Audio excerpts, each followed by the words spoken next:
Here's a fact I bet you didn't know. Red Bull was founded in 1987, meaning that it's about 40 years old, but everybody around the globe knows it. But in the first decade, the first 10 years of their existence, they spent no money on traditional advertising.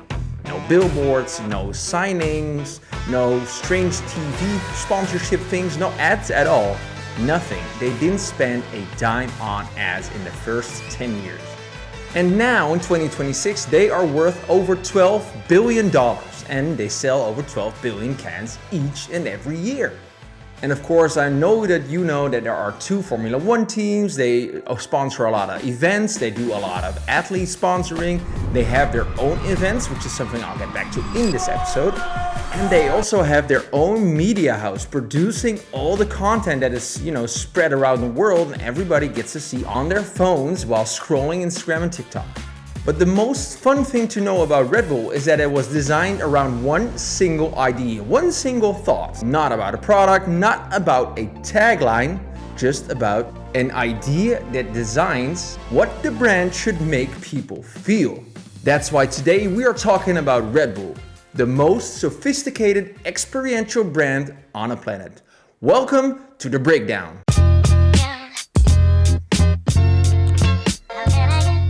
Yes. Welcome again. Thank you so much for joining in right now. My name is Jean-Marc and I'm here to talk to you about branding, brand strategies, how do brands perform online, how do they do activations, how do they go about with events and booths and stands and all that has to do with branding. That's where I come in. That's my expertise. That's what I love talking about. And today is the first official episode of a show called The Breakdown. If you're already familiar with who I am and what my content is all about, well, now you know that this episode is going to be a deep dive on a specific brand or a topic, an activation, or even an event sometimes, which does something in the market or creates a new vibe or does something very spectacular that created or set a new landscape or a new differentiator for this branding world that we live in. And we all live in that world, even if you're not fully aware of it on a daily basis. And today's episode is all about Red Bull, which is one of the most recognizable brands in the world. And I'm pretty sure you've ever had a Red Bull drink. I mean, if you hadn't, what kind of student were you, right? So, before we get started, this is really important and I need to mention this because otherwise I'll go down. What you're about to listen to today is not a promotion. It's a journalistic approach on showing you an analysis about a brand. In this case, it's about Red Bull. And I'm not here to use their video materials as my own marketing materials. I'm going to showcase you some products and some images of the content and the videos and events that they produce. It's from their own content media pool. It's not my content and I'm not here to piggyback on their success. I just want to point out that I'm here to tell you how they work, how they operate, without trying to sell you anything, which is very important in talking about this content. I cannot monetize this video, I can't run ads on this, and I cannot talk about my own, expertise and how I want to get you as a client, because that's not what this episode is about. The entire episode of The Breakdown is always about a concept or about a brand, and it's never to gain a commercial benefit for me, myself, personally. So I just want to point it out. I don't want to get in any trouble, and I think that Red Bull is such an amazing brand that they will allow me to use their content media pool to showcase how their brand has been built up over the course of the last few years. Without further ado, let's get into it. So just some background before we get started fully. Dieter Mateschitz founded Red Bull in 1987 when he was on a long journey towards Asia. And in Thailand, he discovered an energy drink called Kraten Deng. And the entrepreneur that he thought he could manage this product to sell it in Europe under a different name and then create his own formula towards it, and it will become a new brand. And long and behold, they had some conversations, they created an entire structure, and they founded the company in 1987 in Austria. And over the first few years, they didn't do a lot of marketing activations. In fact, what they did is they looked at the demographic. What were the people that might be interested in these types of energy drinks? And mind you, in this time and age, there were not a lot of energy drinks. There was coffee, of course. Everybody knows coffee. You thought I was going to say something else, but that's exactly the kind of energy drink that was out there. And the first brand that ever took the market was Red Bull. And what they did is they looked at where the demographic was located. It was at pubs or clubs. It was in events, which were usually about extreme sports kind of things like snowboarding, mountain biking, BMX kind of stuff. That was their demographic. They were targeting those kind of people to use the edge that they were on, the sporty edge or the vibe that they were in, to use it as sort of a fuel to get bigger in your emotion at that time and point. So drinking a can of Red Bull would enthusiast you even more and be on edge to do the best you can do and the best you can be. That was what the brand thought about. And so Dieter decided that they should just give away the product to athletes and to people on college dorms and in clubs, or if they could give it away, they would. Just to showcase some guerrilla brand marketing, just throwing the product out on the street. Literally, because that's what they did too. They littered their cans near clubs and near sporting events, so people would see these kind of, well, distinctive cans, because they are still the same brand design as they were all the way back in 1987, which is the blue and the blue and silver one. You know exactly what I mean. And they threw them out on the tarmac and on the floor and near garbage cans, but not in them, but next to them, so people would notice it and they'd see this product and, what is that? What are they doing? What kind of brand is that? I've never seen this can before. And my God, did it work. It took away so much tension from all the other brands, because who knows this brand? And why are all these athletes drinking this product all of a sudden? And later on is when the sponsoring started. Not passively, like slapping on a logo on a helmet or something. No, they created their own events. Red Bull Crashed Ice, they have this flight thing which they do. They have the diving series, which means you can dive off a cliff. And they have Red Bull Rampage, and all of these events are made by the own same company as produces the cans. They are brand-owned cultural aspect events which create an audience because they create something new and showcases the product as a brand that does things around extreme sports. Nobody knows or thinks about the product, which is the can of soda right now, the energy drink. It's all around the feeling that you get when you see the brand or the logo of Red Bull and you know something's going down. And then there's the obvious one we all know. Red Bull Racing, the sponsorship of a Formula 1 team. They want to get the best drivers, the best team, and they've won so many construction titles and driveship titles over the last few years. Everybody knows this. And what I'm here to showcase you today is how much money does Red Bull spend on marketing?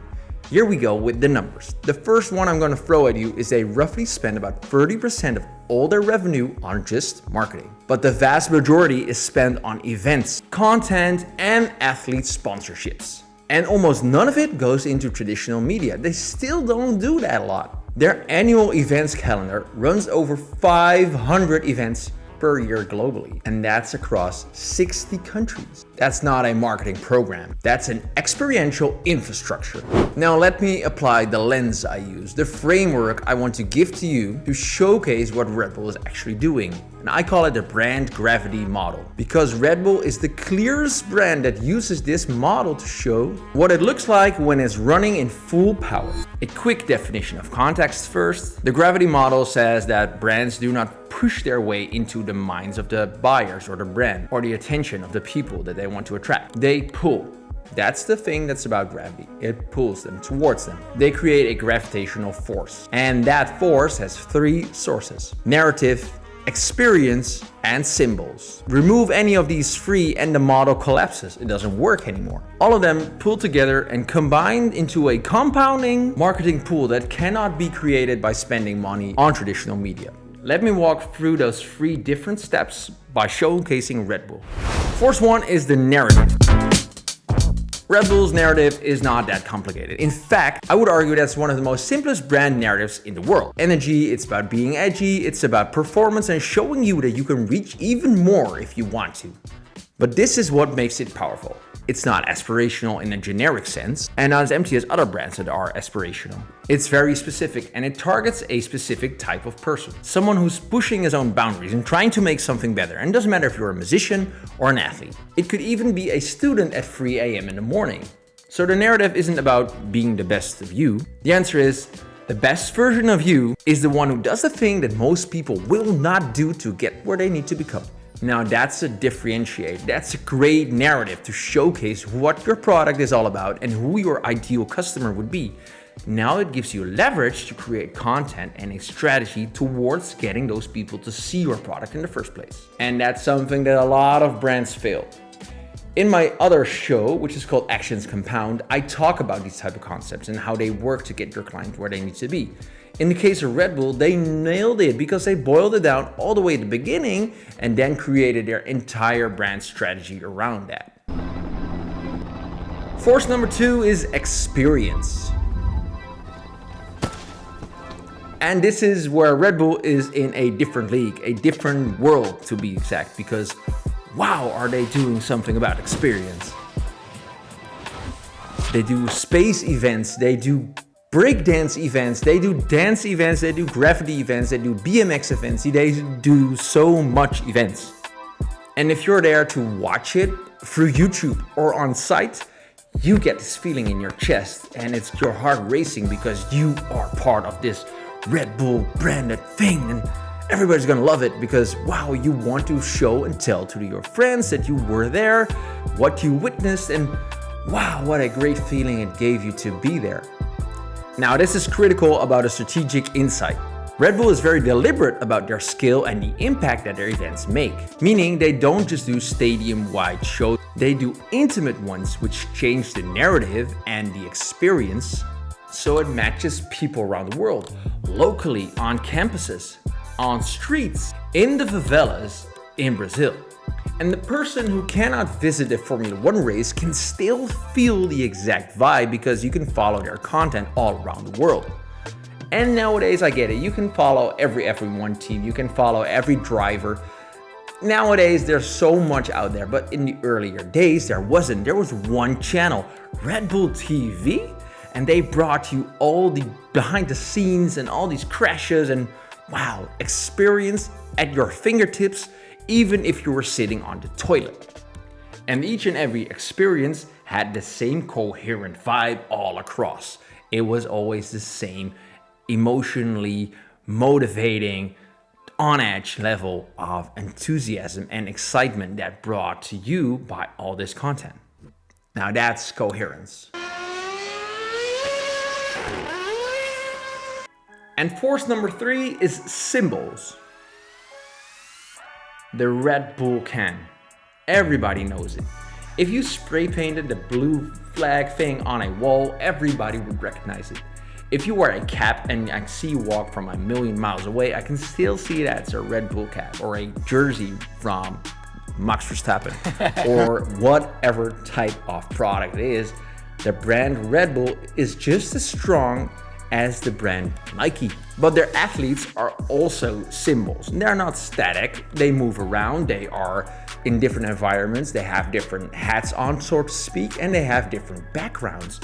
A BMXer might not fit in a spaceship, but hey, Felix Baumgartner, who jumped through the skies all the way down to showcase that you can go up to the sky and with a balloon and jump from it because, well, that guy, he doesn't fit on a racetrack, but still it's so coherent that these people became their own symbols within the Red Bull ecosystem without breaking down the quality or the experience. And that's how the brand stayed relevant for over 37 years already.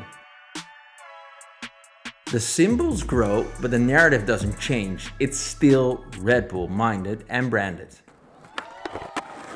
Now let me tell you why it's a gravitational effect and how they compound into success. On their own, each of these forces are kind of good, but they're nothing without each other. Narrative alone is just advertising, experience alone is just an event, and symbols are just designs. But together, aligned, coherent, and mutually reinforcing, they create magic, gravity, and they've been running that gravity show since 1987. So what's the verdict? What am I trying to explain or teach you guys? Well, it's about this. It proves 3 different things. And I want to be really specific because vague lessons are useless and I'm not here to waste your time anymore. First, experience is not a marketing channel. Red Bull does not use events to promote the brand. Red Bull builds events because events are the brand.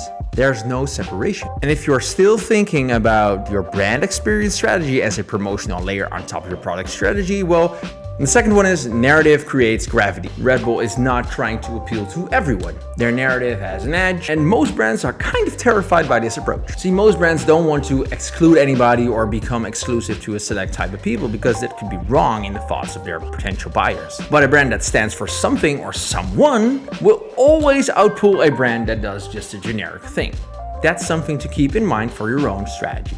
And the third thing, and that's that most brands in your vertical are definitely not doing, is owning an experience calendar, not just attending it. You do not need the same budget, you just need their same intent. And stop attending others' intents, other events, or other brands that have their logo slapped onto something.